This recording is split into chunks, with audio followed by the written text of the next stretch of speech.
You're listening to Food Rebels, and welcome. This is the podcast that brings you brands, chefs, and live on-air tastings. A show that's dedicated to the more rebellious side of the food world, where we celebrate the people who have challenged the status quo. We'll be giving you a peek behind the curtains and inside the minds of the people who are shaking up our food industry. You know me, I'm the show host, AJ Sharp, taste expert, food writer, great taste food judge, and of course, business owner. I love meeting new people and tasting new foods. So, sit back as we hear more stories from people in food who dare to be different. Hello and welcome to this week's episode of Food Rebels. We have got two previous guests on. You may remember them from Getting Into a Pickle, which aired at the end of last year. We've got Eve Tudor and Suzy Pelta. Welcome, guys. Hello. So, Eve Tudor is a food judge and critic, expert taster and editor of Chubari. And your specialist subjects are? Coffee, low and no, do lots of plant-based and alternative foods, occasionally a bit of cheese and occasionally all sorts of other things. Excellent. And Suzy Pelta, ITV Lorraine Cake Club winner, demo chef, food presenter, food judge. And what are your specialist subjects? Snacks, sweets, chocolates, chili, spirits, all food, leopard print and pink lipstick. Ace. Thank you so much for joining, guys. Well, I want to talk about trends on this episode. However, we saw each other on Wednesday, didn't we? Suzy, could you tell us what we'll do Wednesday together? We were laughing a lot, but what we were actually doing was having some coordinated judge training for the Great Taste Awards.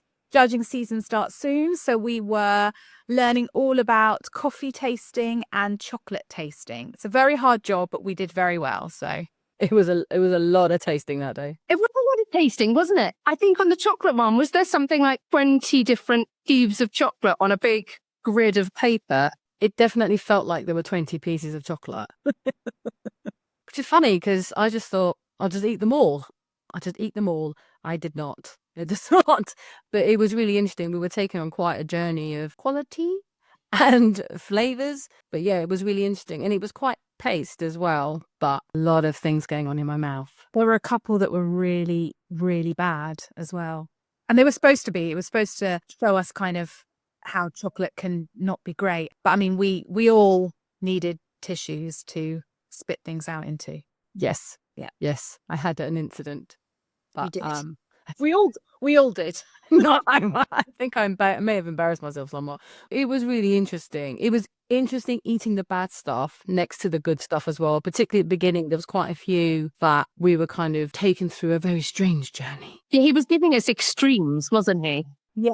And I think, as people will know if they follow me, I am a big fan of the cheap stuff and the stuff that perhaps doesn't take you on the same kind of journey. But some of the chocolates we tried were just exceptional, absolutely exquisite. It was, without sounding a little bit corny, literally a journey in your mouth. It was wonderful. And we were all kind of talking through flavors that we were tasting and it was really special. And I think that kind of chocolate isn't appreciated as much as it should be. And it was really wonderful to sit there and discuss it in that way and learn how to appreciate it, learn how to taste it properly. I mean, AJ, you were funny, weren't you? Because we were told to snap it, to hear the snap, you can hear the quality of the chocolate from the snap. But AJ kept snapping it and then wetting it by Aww. try and see. She didn't quite get it at first, did you? It was like a coordination thing where you're sort of snapping it and then holding up the half I just snapped off to my ear as if it was going to suddenly start chatting to me, tasting it. I would have totally got away with it had Suzy not gone, babe, you're supposed to snap it by your ears. Oh, no. Eve, as a coffee judge, how did you feel about the coffee training in the morning? Because I found it fascinating. I don't know very much about coffee. And so for me, 80% of it was new information. It wasn't a lot of new information for me, but I know Marcello who gave the talk, and he's really interesting. What this man doesn't know about coffee and geography, it would seem, because he was telling us stuff I had no idea about, was really, really fascinating. I've judged with him. He's absolutely incredible. Garcia, yeah. What was his full name? Marcello, I think it's Garcia. from Mission Coffee Works. Yes. He was really good to judge with. So when I realized that the coffee training was with him, I was like, well, that's a no-brainer. It was interesting because the tasting, obviously, I've done a lot of that before. For me, it was interesting what you were all doing on the table, because I was just like writing down my notes the same as I do any other tasting. But it was really interesting on how you guys are doing it, because we rarely get, although we got a couple of new people in last year, mainly on the decaf. We rarely get new judges in the espresso rooms, which I'm always in. And it was really interesting to see how you guys were actually kind of tasting and what you were sensing and coming through. So for me, I think that was really important, because as a coordinator, for me to help and manage and look after people coming in who are new, particularly if they've not really done it before, but their taste buds are still there, it's still really important for me to kind of have that knowledge of working with somebody new and trying to translate what they're tasting. I think we had a lot of conversations about bitter flavors and acidic flavors. Obviously, they happen in different parts of your mouth. We had whole conversations about things like that, didn't we? Which were really interesting. But it was quite funny how some people were saying acidic, and I'm like, "Do you mean this?" And but it was fun. But it was fun. It was really interesting. But he's brilliant. But honestly, I could have had another coffee by the end of it. I think I'm just not used to drinking, because there was only 4. And I'm used to just having more than 4 at home. So I was a bit embarrassed. I thought, I can't ask for a coffee at lunch, can I? So, no, it was really funny. But how did you guys find it? Because you guys don't coffee judge. No, I mean, I kept kind of second guessing myself a little bit. I didn't feel as confident judging it. I think I said to you, Eve, that I am very sensitive to caffeine. So Yeah. that's why I don't judge coffee. No, that's fair. I don't think I'd sleep for a year afterwards if I did. But I love coffee. I drink it kind of in a functional way every day to set me up for the day and keep me awake. And I like strong, dark, quite bitter coffee. So I think one of them was definitely, I can't remember which one it was. Yeah, the last one we had was quite dark. Yeah, that was my one then. But I was second guessing myself. I kept looking over at you. I felt like I was cheating in a school test. Kind of, what's she writing? I want to see if I've got the same thing. No. But yeah, I think with any kind of food judging, as we all find, the skills are transferable. So it was just about being a bit more confident in knowing that, yes, I've not judged coffee before, but actually what I have judged and my understanding of flavour and of taste is completely applicable to coffee in the same way it's applicable to anything else. And it does translate, though. It does translate. Like, you can taste things. You don't think you can, and you panic. And I could see, like, it's like, is it this? I'm like, yeah. I mean, I completely understand the caffeine issue. That is something that everybody deals with in very different ways. One of the judges, I won't tell you who, last year said they came to decaf having done matcha. And I was like, oh, how was that? And I'm like, oh my God, I was absolutely buzzing. It was completely insane. And I was like, yes, there's more caffeine in matcha than there is in coffee. And they were like, what? I couldn't sleep. And I was like, why did you do matcha? And they were like, well, they were low on coordinators. And, you know, it was a man, he has an incredible palate. And I was like, you totally could have done that. And he goes, well, I did okay. Like, I did it. And there were people talking me through stuff. And I learned an incredible amount about what my palate can understand and taste. But I was buzzing for 2 days. And my God. But yeah, it's serious. But I think there are quite a lot of us who I just don't really get affected in the same way. I think food judging in general, I put things on my stories on Instagram when I do food judging. I put things on from the other day as well. People were like, oh, you've got the best job. It's amazing. But I think what isn't spoken about as much is the after effects sometimes for the judges. And you know, I think certain sensitivities like mine to caffeine or other people to other foods, we have to prepare ourselves, and we have to be aware of kind of pacing ourselves, which is how you're supposed to be anyway in the judging room, but also making sure, you know, for me, I drink kombucha when I'm judging general food because I feel that helps with digestion, and there's other things. And actually, there was the tip that Spencer gave, didn't he? He said about using dark chocolate to aid digestion as well after you've had a meal. So, I mean, Spencer said it, and I believe that I need to eat more chocolate. So I'm going for that. You've just alluded there to Spencer Hyman from Cocoa Runners, who took all of the chocolate judging part. Do you know, I just remembered we all had to do that super taster test, didn't we? And we were all sat there with this most revolting taste of bitterness afterwards. And it was amazing. So it was like, that means you're a super taster. It was like, this is epic. So that was quite cool. My mouth tasted of paper. Did it? Oh, for me, the whole of the back of my mouth was like running, like salivating from the most disgusting taste in the world. It was horrible. But it took a minute because I put it on the front of my mouth, and you don't taste bitter at the front, you taste bitter at the back. And it wasn't until I kind of sucked it and then swallowed that suddenly I was like, this is revolting.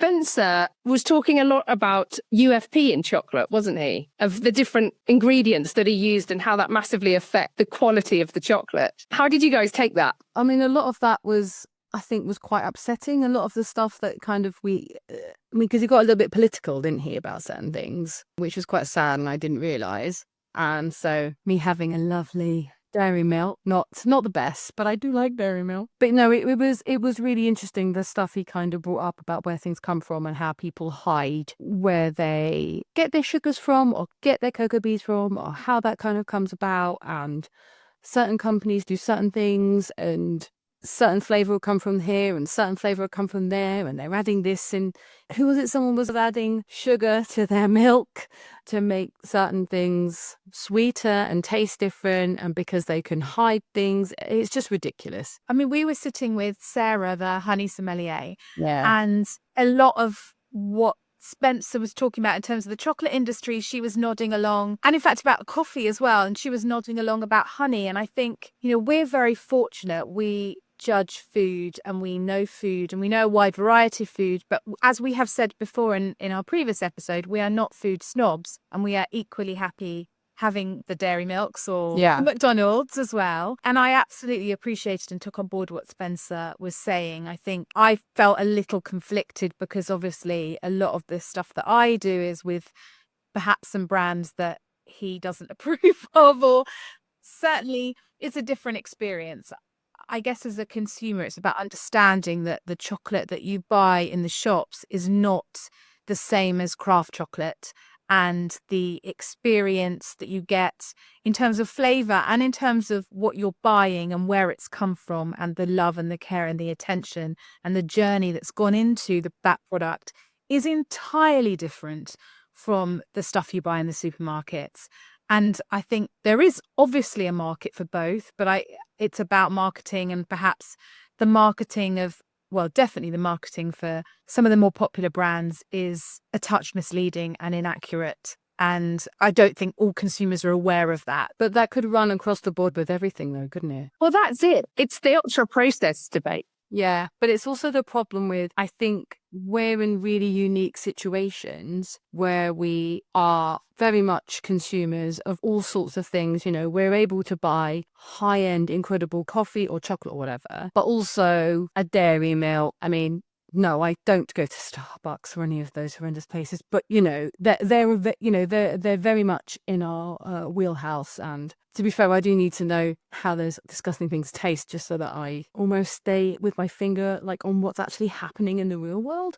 But we also, I mean, things like everything from meat and where meat comes from, and how the soil is sustainable, and how the animals are looked after, where our plants come from, and we could literally reach out from one end of the spectrum to the other, and we have a lot of information that essentially we just have to push down, buy our shopping, come back, have a cry as we're eating whatever, and we're in really weird situations. But like, I was talking to somebody the other day about how when we're judging, if we do general judging, we do get all sorts of meat in, and we get some incredible things of whatever it is, wherever it comes from. We get some incredible food, and then you get the other end of the spectrum, as you were saying, Suzy, about we have to taste some things that are not the nicest thing to taste, and essentially that's a good thing because we have comparison. Not that you can't compare, but we've learned this is exceptional and this is not so much. And it's an interesting kind of place to be. But yeah, I mean, when doing training and hearing about serious part of what we're eating, it's everything, isn't it? It's I think also when it comes to chocolate, for one exception I feel is actually chocolates like Dairy Milk and Bourneville are excellent for baking. And I would prefer to use a chocolate like that than a better quality chocolate, because I essentially want it to be functional as opposed to providing too much flavor. It's really there kind of for the milk, the sugar, the kind of chocolatey flavor, as opposed to much more than that. But yeah, I think it's a very difficult balance, isn't it? Being a conscious consumer who's aware of the impact that what we are buying has on the environment, supporting small producers, making sure that we are trying to be as varied with our diets as possible. But also sometimes we want to buy what we want to buy, and we have children that are very influenced by marketing and fussy taste buds and other things like that. And it is a very hard balance to have. And I don't claim to have it right at all. I try and just buy a variety of products, support a variety of brands as much as possible. There's a lot of people talking about ultra-processed food. It's obviously like a really big theme. We know Chris Van Tulleken wrote his book, Ultra-Processed People. Tim Spector's doing his mass research that we all pay a lot of money to be part of with the Zoe thing. I did do it, I admit. And it was revelatory, really interesting. I've totally changed the way I'm eating as a result of it. Yeah. And as a result, I know that at home, I am scratch cooking far more than I ever did. Not totally. I'm still really busy. I still have 2 kids and I have a business to run and I have 2 dogs and it's busy. So yeah, absolutely. Chicken Kievs get bunged in the oven all the time. But when I do have time, I take quite a lot of joy in scratch cooking. And they do say this trend is going to happen. Like, we are going to see a lot more ingredient-led cooking. What do you guys think about that? Personally, we're all in the same situation. We all run our own businesses. We all have multiple children and dogs and everything. We have to juggle everything. We are trying to be the modern woman and do everything at the same time.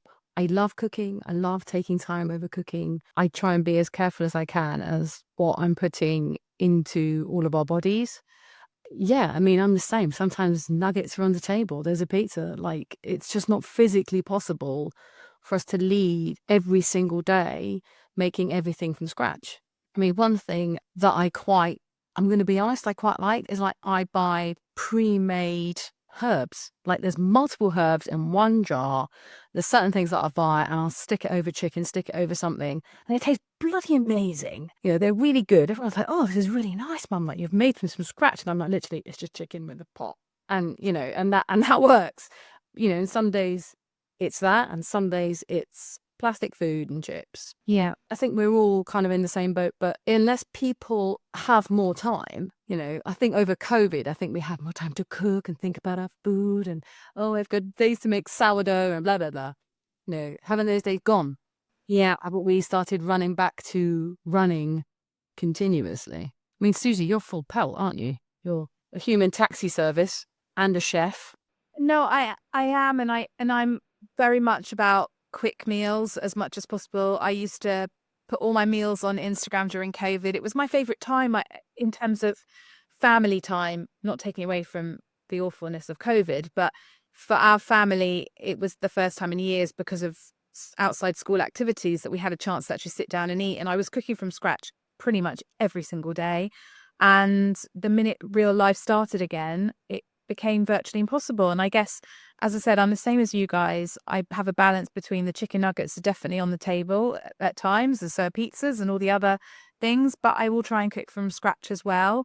I guess it's just about going back to what, we were saying before about trying not to have a snobbery over it. I think people can feel quite demonized for the fact that they're picking up the chicken nuggets or the fish fingers, and actually sometimes you just got to feed your kids or feed your family in the best way that you can.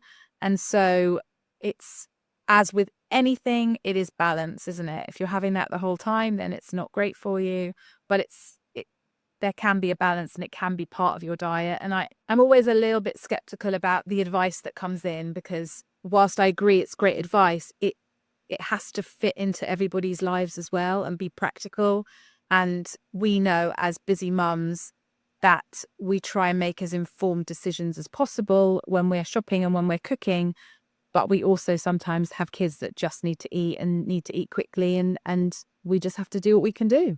But you were talking about Tim Spector, and he's come out saying how coffee is like a superfood. Actually, I don't know if he said that, but he's basically said that coffee is healthy, and a lot more other people are starting to jump on the coffee is healthy it's not even a bandwagon. It's just a realization that actually people who drink, I think it was 3 to 4 cups of coffee a day, and it doesn't need to be caffeinated, actually have less, I think it's less cardiovascular issues, probably because it's pumping so hard anyway.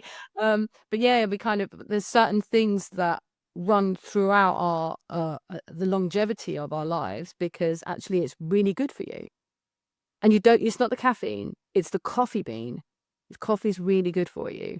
And he's come out, I think it was some point of this longest January it's ever happened. He came out to say it, and there's a few other people that have come out with it too. So, people saying to me, "Oh, aren't you unhealthy?" I'm saying, "No, I feel amazing, actually." Tim Spector said, "I'm healthier than you." This year, Suzy, what do you think are going to be the biggest trends? I know the last couple of years, there's been a lot of kombucha and kimchi and gut health. Do you think we're going to see that continue? Do you think it's going to be something else? What do you think is going to be the hot food products of 2025? So I believe some of the trends coming through from last year are going to continue and only get bigger. And I believe a lot of them are kind of Middle Eastern influenced. So pistachio is going to continue to be big. And I think almonds as well will build. And hot honey is definitely growing. There's lots of kind of, I've noticed some crisps that are coming out, hot honey flavored, different hot honeys available as condiments too. Chili is always big. I think that will only get bigger and bigger, and potentially as linked to gut health as well, which I'm all for. And yeah, I think those are kind of my main ones, and I'm very happy about all of them because they're all things I like. Oh, and our favorite, pickles. Pickles are getting bigger and bigger and bigger in terms of popularity, not an actual pickles, just getting bigger and bigger and bigger. Although that would be amazing. I still want more pickle crisps, though, I think we need to find you a crisp that's hot enough. I've actually got some downstairs. I would good though. Oh, hot crisps. I'm still looking at, but pickle crisps, I've got quite a few. I've brought loads and loads of snacks back from various places, and I had a big clear out of my cupboards the other day and just found loads, and I was like, I need to get back on the snack reviewing because I've got so much stuff. I probably can't tell you where any of it's from, but I need to try it. No, we need to see. I think pickles are going to get bigger as well. Yeah. In popularity, not in size. Hopefully both. Hopefully both. Cornicons were so small. They're delicious. What are your predictions for 2025? Well, I think gut health, it seems to be a big thing as well. I think because of Zoe and because I haven't done it. You should. It's amazing. Well, my mum's just done it, so I'm kind of watching her. She's very excited. She literally got her results last week, and she's been reading it like she's doing a dissertation. It's insane. So that's really interesting. So I will do it, but not yet. Gut health is a big thing. I think we've all started to realize that actually the brains of our bodies isn't in our head, it's in our gut, and it does run our entire health system. So as long as our gut's okay, the rest of us will be functioning pretty well. Sorry, that's I go completely medical when I go onto this stuff because I'm completely fascinated. But I think that's a really big thing, which is why I kind of brought up the whole coffee thing. It's a health, you can drink it as a health drink. But things like matcha, everything is green, whether it's pickle, whether it's my t-shirt, whether it's matcha. I think a lot of things are kind of coming out in those, I sound silly to say in those colors, but there's a lot more green out there. But yeah, I think gut is a real thing. It's the biggest thing that I'm kind of finding on my feed. And obviously my algorithm is running to my crazy brain, but there's a lot of that out there. I'm seeing I don't think I'm seeing enough. I mean, I think there's still a lot of low and no drinks coming through, although that seems to have calmed down a little bit. I'm kind of hoping that'll build up a bit again.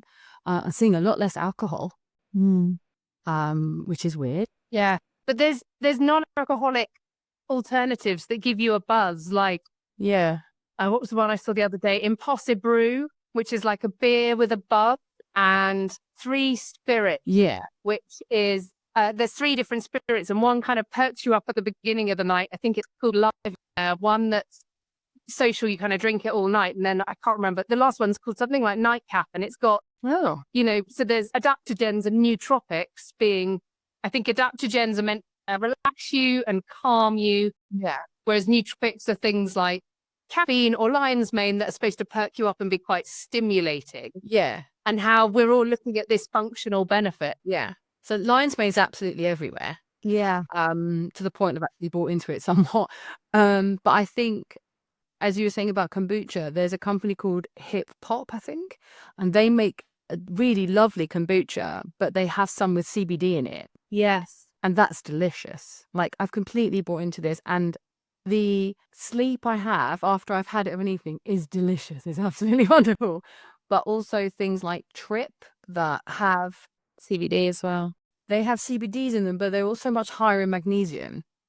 And magnesium is a massive buzzword at the moment. I don't know if it's just our age group. I don't know. But it's a big thing because it helps gut health. One type of magnesium helps gut health. Another type of magnesium actually helps you sleep. Yeah. So I think, I worry that it's my age. But I genuinely think there's a lot more things coming out like that rather than just a low and no drink. I think it's a health drink. Definitely. I think we are getting on the gut bandwagon, and everybody is like, hey, let's maybe go to the gym and just kind of work on our inner selves. Yeah. But I think that's a good thing. I think that's great. I think being a bit more sort of looking after ourselves a little bit. We're so much more conscious of our mental health, and so much of this is by what we're putting into our bodies. Yeah.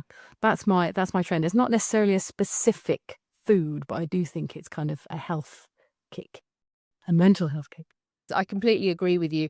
I think it's all about food not being looked at just as something which tastes good, but it's also about the nourishment of that food. It's about whether or not it's functional. Is it actually adding to our bodies? We know that there's an absolutely huge increase in the uses of nootropics and adaptogens. And I think for me, UPF, I know I keep banging on about it, but it's such a massive area that I just think is going to get bigger and bigger. We're going to see such a big rise in scratch cooking as a result. It really is going to be something that people are checking the back of packs to see how much processing did this onion in this product start out life as an onion, lovingly chopped up in a kitchen somewhere, or has it gone through some sort of processing factory plant and turned into powder and had all sorts of stabilizers and emulsifiers and all sorts of other things added to it. These things really matter. It matters what process the food has gone through, and it really responds very differently inside your body depending on that. So anyway, on that very cheery note, I just want to say thank you very, very much to both of you for coming on and sharing your pearls of wisdom. Cheers, guys. Thanks for having us. No, thanks for having us. Thank you so much for listening. You've been listening to Food Rebels, which is available on radio stations around the UK and further afield.